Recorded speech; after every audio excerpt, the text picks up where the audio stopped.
One movie review. Steven's Weekly Recommendation. My jokes of the week. I'm Stephen Craig. And I'm Lee AID. And this is the 29th episode of The Movie Review Show!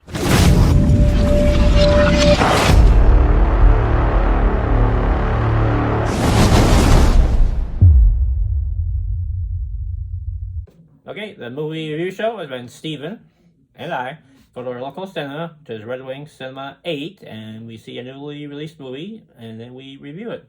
We use a popcorn rating system, 1 in 10 popcorn. 1 popcorn being the worst and 10 popcorn being the best. Today's movie failed at the box office, but not because of poor film quality. With four of its actors included in off-screen controversies, including a cannibalism fantasy, it was a film publicist's worst nightmare. But based on a murder mystery penned by one of the best authors in history, this movie itself is actually quite a riveting, complex tale that's both visually and musically appealing. And it's, of course, Death on the Nile. And here's the trailer.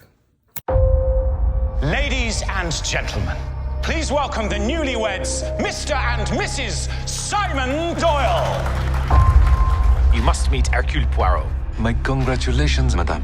Merci. Well, he's only the greatest detective alive. I suspect you invited me for reasons other than the fun. You had something to hide. We have the Karnak all to ourselves, a chef and enough champagne to fill the Nile. Should have hidden it, shouldn't you? When you have money, no one is ever really your friend. It's too late to change events. It's time to face the consequence. Someone is dead. The crime is murder. Never again is what The you murderer saw. That's how is one of you. Were you aware of any grudges? Madame is used to getting what she wants. never again is what you I don't feel safe here. the time before. I don't feel safe with any of them. There are so many conflicting hates and jealousies. Oh, I like this. Did you see or hear anything? I did not trust her. I still don't. What did you do last night? You accused me of murder. He accuses everyone of murder. It is a problem, I admit. The murder was methodically planned. Find who did this. Never again is what You are mad. the time before. Can I not trust you? What do you want me to say? Is what you swore. Someone else is dead. You lie in my face! Lock the doors! The murderer is here. And will stay here.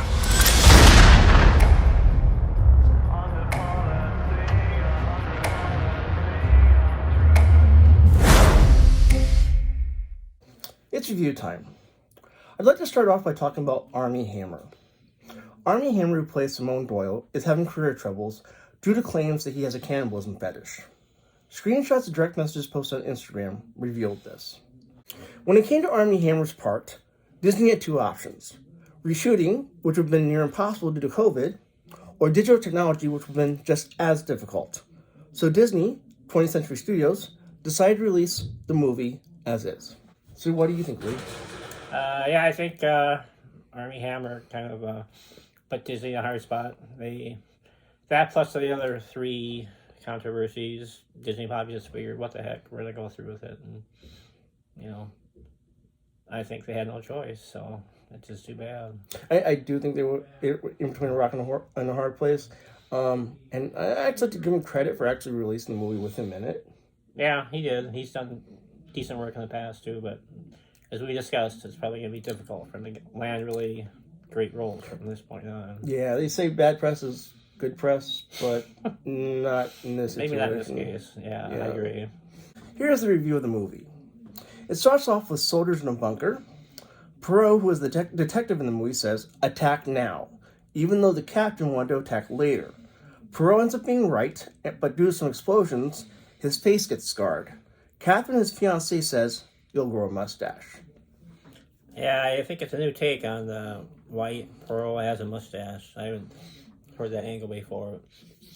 I like I loved it because it shows his attention to detail, which obviously, if you're going to be a great detective, you need that. He, noticed the birds always fly east, and so that was a key in his decision, saying we should attack now because, the gas will float away from them towards the enemy. So I thought it was really fantastic way to illustrate Poirot's character. Yes, he's an unbelievably smart person. World's greatest detective next to Batman. Good acting, good soundtrack, and a good cast of characters, in my opinion.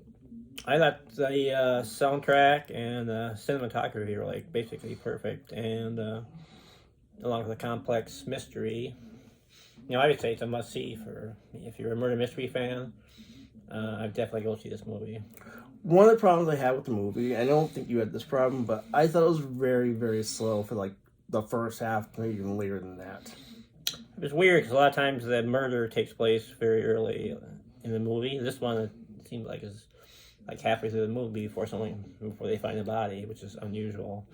So maybe a little slow moving. I could have trimmed maybe 10 minutes off it, 15 tops. But to me, it wasn't a major issue. I think we're so used to seeing superhero movies that any other kind of genre would seem slow moving. But for me, it felt like forever waiting for someone to get murdered. I'm like, are they ever going to murder someone? You're ready to kill someone yourself, right? No. But oddly, I would say the theme for this movie was love. I think love and greed. A lot of talk about money. And the lawyer, a lot of suspects. Well, because she was rich. That's why, the victim was scared, taking the cruise because she was afraid someone would kill her for her money. So I think love and money were the central themes. I figured out the whodunit before the end of the movie. I figured out during the reveal. Yeah, I'm so bad that way. I never do. I hardly ever figure it out. But, that's the sign of a good mystery is that you don't figure it out right away. But, yeah, if you're really, some people I know experienced at reading murder mysteries will figure it out, way early. Well, next we're going to tell our scores. So, Lee, I'm really excited to find out what your score is. I know my score. I'm not going to change it. Okay? But Okay. I'm interested to see what your score is going to be. Cool. Yeah, I just take a peek at a few reviews, I have to admit that. But I was amazed at how low they were. But I think, like we discussed, that's because of the whole cannibal thing. I think it's prejudiced a lot of reviewers. And I gave it a 9. Give it a 9? Yep. I think, fantastic mystery. Incredible. The Nile is probably the most historic river in history, and it's just very visually appealing movie, and I really liked it. I'm giving it an 8.5. I liked the movie. I thought it was very good. My only 2 complaints: one is it's very, very slow. Mm-hmm. It still was good though, but it was slow. And 2, it was hard not to think about the Armie Hammer situation while watching it, but I didn't want that to influence my score. I actually think he did a really good job of acting. Mm-hmm. I agree. Yeah. It'll be interesting to see how his career goes from this point on. Right.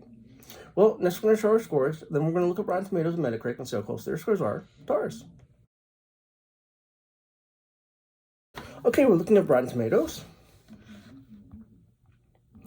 Ooh, the tomato meter is 63%, but not as low as I was thinking it was going to be. I would have thought they were going to give an even lower score because of the Armie Hammer thing. Mm-hmm. But the interesting thing is, the audience score, 82%. So the audience liked it. It's right on, almost spot on with yours. Yeah, that's Mine awesome. is a little higher, but not way higher. So yeah, I'm happy to see that. Yeah. So next we're going to look at Metacritic. Ooh, 52% the Metascore and 5.7% on the user score. So the tomato score and the Metascore are very similar, but the user score and audience score are pretty different. Yeah, too low, but again, probably like we discussed, unduly influenced by all the off-screen controversies. They subconsciously affected their scores. I agree. Well, next it's time for Steven's Weekly Recommendation. It's time for Steven's Weekly Recommendation. What is Steven's Weekly Recommendation? Each episode I recommend something that I think is awesome. This episode's recommendation is a board game, and it is HeroQuest game system. Yay! This game is a remake of HeroQuest, which came out in 1990. It was introduced to me by my friend Mark Hillman, who lives in Ohio, and the one thing I remember most is something I'm going to show you right now.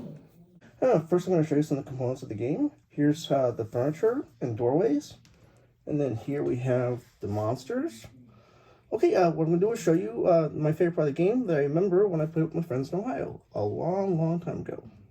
This game uses line of sight for a lot of things.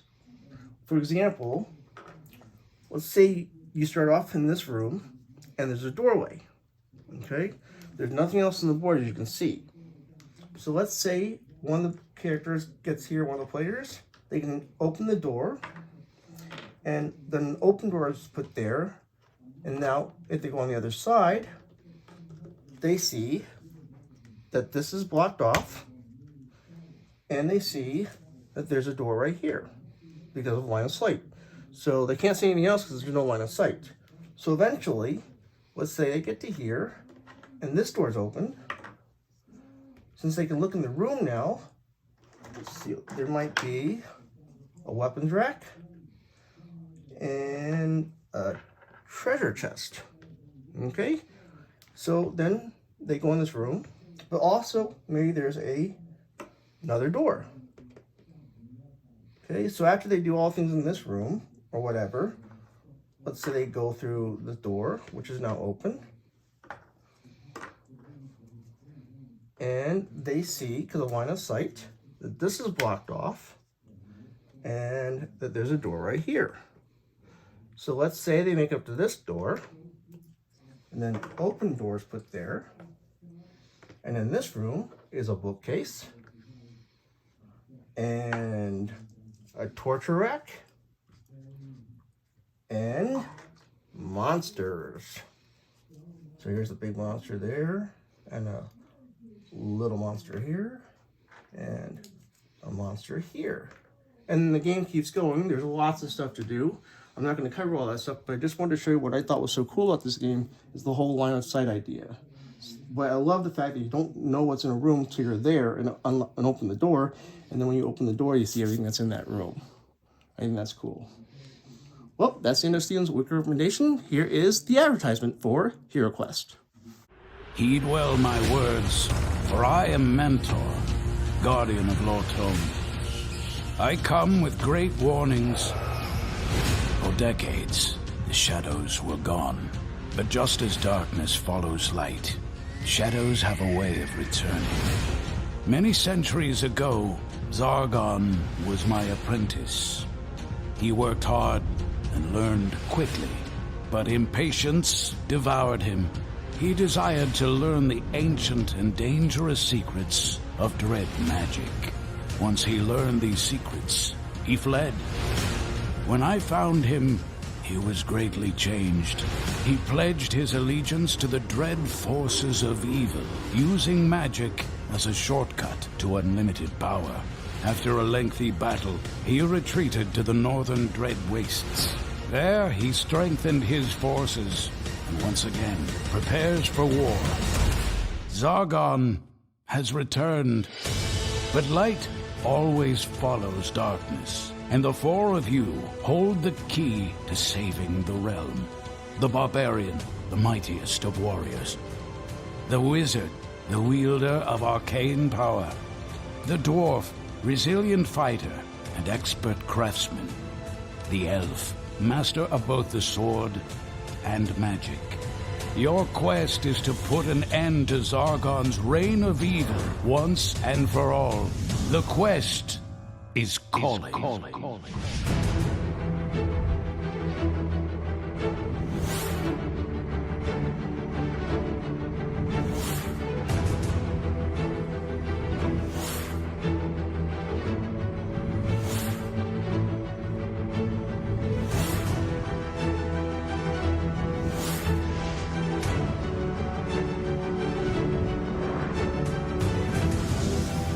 HeroQuest. The quest is calling.